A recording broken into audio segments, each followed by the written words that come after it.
কাল কিয়ামতের দিনটা বড় ভয়ঙ্কর হবে, এত ভয়ঙ্কর বন্ধু। আমার নবী বলেছেন উলঙ্গ অবস্থায় মানুষগুলো হাসুরের ময়দানে একত্রিত হবে রে। ও বন্ধু, প্রত্যেকের কবর থেকে ওই হাসুরের ময়দানটা কমপক্ষে 50,000 বছরের রাস্তা হবে রে বন্ধু।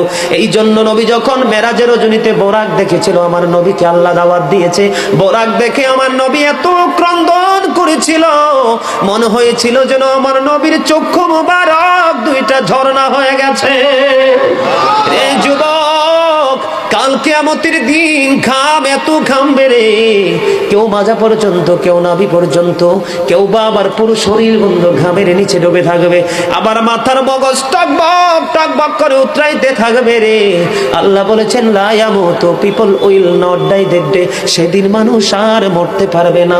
আল্লাহ বলেছেন ফিহা ওয়ালা ইয়াহইয়া, people will not be able to live that day, মানুষ সেদিন বাঁচতেও পারবে না। আবার আল্লাহ বলেছেন অমাহুম আনহা বিগাইবিন, people will not be able to escape that day, সেদিন মানুষ সেখান থেকে পালিয়ে যেতেও পারবো না রে। দুর্গাপুরের যুবক, হাদিস শরীফের মধ্যে এসেছে কাল কিয়ামতের দিন আল্লাহর আরশের ছায়া ছাড়া কোনো ছায়া থাকবে না।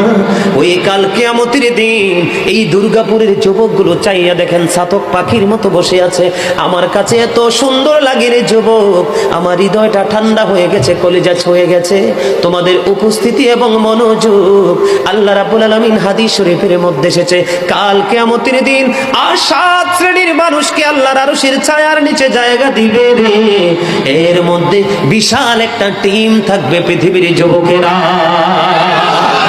জোরে জোরে সুবহানাল্লাহ।